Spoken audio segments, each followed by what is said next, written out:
Hey guys, Amartya here from FTJ and welcome to our second episode of Talknology, the weekly news show where we talk about everything new that has happened in tech. So let's get started.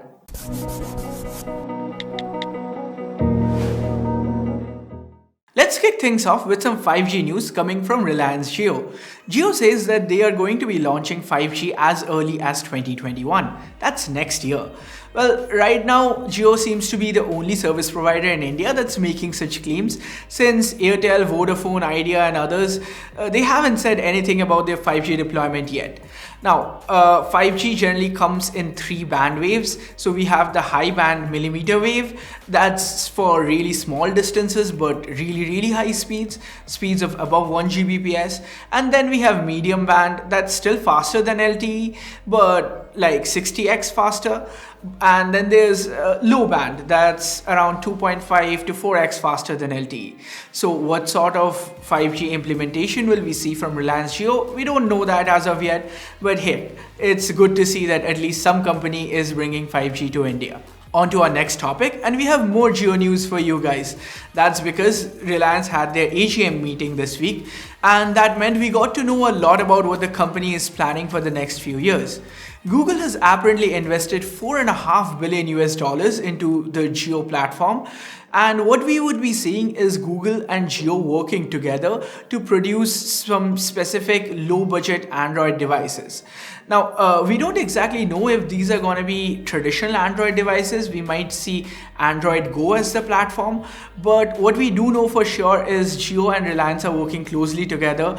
So the hardware and software is going to be optimized for whatever OS that comes out, and this will be very low budget. So this will be like a successor to the Jio Phone and Jio Phone 2. So Jio Phone and Jio Phone 2, if you guys remember, these phones were running on KaiOS. So we had a few basic apps. We had WhatsApp. We even had Google Assistant there. But if this turns out to be Android Go, we will get to experience the whole Google Play Store. So of course, that means we will have the light version of apps like Facebook Lite, Maps Lite, PUBG Lite and all that.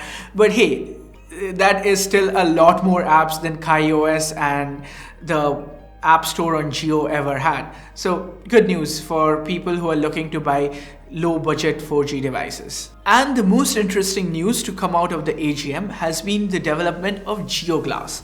Now again, as we mentioned earlier, Google is working with Jio on this, and this kind of seems like a successor of Google Glass, but not quite. So if you guys remember the Microsoft HoloLens, that was an augmented reality lens which let us video conference with people. So that worked with Skype. So this is going to work with Jio meetings. And the main purpose of Jio Glass is generally going to be to help people meet virtually and in augmented reality. So its primary purpose as of now seems to be to facilitate educational environments. So let's say right now a lot of classes are being held over the internet. So here a teacher and a student, if both of them are wearing Jio Glass, then the student can see a virtual 3D avatar of the student in front of them, and the student can as well see what the teacher is writing on her board right in her home. So this will give a more classroom-like experience even while everyone is stuck in their home. So let's hope this technology, as new as it is, comes to market really soon. So AR and VR is fine as far as future technology goes, but what about our current technology, our smartphones? Well, I have some good news for you if you currently use a Samsung A series phone. Samsung, through a recent software update, is planning to bring some of their flagship S series features to their A series phones. So what we are getting here are lots of camera based features, one of them being single take. So what single take does is basically it allows all the cameras on the phone. So let's say if we have quad cameras on the back and two selfie cameras in the front, then it allows all 6 cameras to take a picture at once along with 4 seconds of video, and then it mashes it all up into a kind of collage, and we can use it, the video, the stills, however we see fit. So that is one of the recent features that debuted with the S20 series, and that's now coming to the A51 as well as the A71. So what we are gonna see with this fully featured Pro mode is the ability to control exposure, focus, white balance, and a whole lot more. Continuing on the Samsung news train, the company has recently announced that all its future Galaxy smartwatches will be made in India. Along with that, they have also launched the Galaxy Active Watch 2 4G Aluminum Edition. Yes, that's the full name. Not kidding, guys. Anyway, so this is supposed to be a 4G powered smartwatch. It's just another variation of the Galaxy Active 2 that has been here in India for some while. As for the last bit of Samsung news, so if you guys have watched our previous episode, oh, you haven't? Well, here's a card to it. But if you have watched our previous episode, you guys would know that Samsung has apparently been planning to move away from Qualcomm and instead switch to all Exynos processors for their next series, for the next S and Note series. Well, it seems like there's a further development in there, as Qualcomm seems to be using Samsung foundries for manufacturing their latest 875, so their next generation chips. Those are apparently going to be manufactured by Samsung foundries. So the reason for choosing Samsung here is because the new 875G chipsets, they're going to be manufactured on the 5nm die process.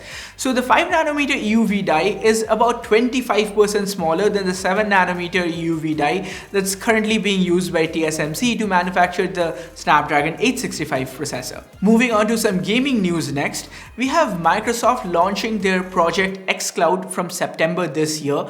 Okay, they have already launched it, but from September, they're launching it for everyone. And initially, they're going to price it at $15 a month.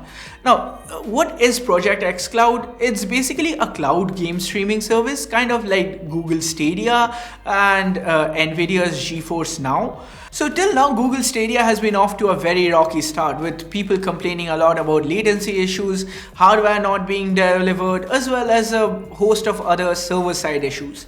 As for GeForce Now, well, the service has been fine, but as of recently, Nvidia has been losing a ton of games with issues over game publishers being not consulted before their games were being hosted on the platform. So the time seems absolutely right for Microsoft to swoop in with their Project xCloud services. And if they do manage to bring their huge catalog of Xbox titles, then this would really be the gaming service to be on. Of course, right now we don't know what launch titles are going to be there. We know that it's going to be supported on Android tablets as well as phones, but we don't know which models specifically. And we don't know if it's going to be restricted to a few models or a lot of higher end devices are going to be compatible with it. What we do know for now is that the $15 will include Xbox Live as well as Xbox Game Pass along with Project xCloud. So what I want to know from you guys is, what do you think about cloud streaming services, especially for games? Do you like Google Stadia, or do you like Nvidia GeForce Now? Have you tried any one of them out? Also, let me know what amount of money would you be willing to spend on such a service. Would you like it to be a subscription-based service like Netflix, or do you want it to pay for individual games? Or do you not want streaming services at all and would prefer to buy your own hardware, buy your own games, and then play on it like traditionally we have been doing? Let me know your thoughts in the comments below. Speaking of Netflix, you guys now have a chance to win an 83-year subscription to Netflix. Yes, that's 83 free years of binging as much Netflix as you want. So, how can you win this? Well, Netflix has come up with a browser-based hack and slash game. As far as the game goes, you cannot literally die in this game. You're immortal just like you are in the old guard, but every time you die, it does slow you down. If you guys want to try your hand at playing this game, then it goes live from July the 17th and can be accessed for July 17th, 18th and 19th. So if you guys are interested in playing it out for yourselves, you can find the link to the game in the description down below. Speaking of gaming, Nvidia seems to have reached the end of the line for the production of their Turing lineup of GPUs. So that means the RTX 2060, 2070, 2080 and all the related graphics cards. So what does this mean for us? Well, it seems like the Ampere series of GPUs are well on their way, so that's why Nvidia is stopping production of the older Turing GPUs, right? So what does the Ampere GPUs hold? Well, we don't have much leaked benchmarks as of yet. From what we have seen thus far, the RTX 3000 series of GPUs seems to be a pretty big upgrade to the RTX 20 series. And finishing off this week's news with a bit of smartphone wars. Well, not exactly smartphone wars, but more like charger wars. Well, all of you guys have already seen the tweet where Oppo teased their 125 watt charger. A few weeks before that, Realme also teased their 120 watt charger. Now it seems like Vivo's subsidiary iQOO is going into the 100 plus watt charger game with their own 120 watt charger. And as for Xiaomi, well, they have been teasing their 100 plus watt chargers for a while. So it looks like 2020 is going to be a year where we are going to see a lot of high refresh rate screens and high wattage chargers. What do you guys think? Are these high wattage chargers good for phones and their battery life? Or would you rather prefer slower 18 watt chargers that take a bit more time but focus more on keeping the battery life safe? Let us know via the comments. And that's about it for this video. Do let us know how you liked the second ever episode of Talknology. Have some suggestions for us? Leave them in the comments below.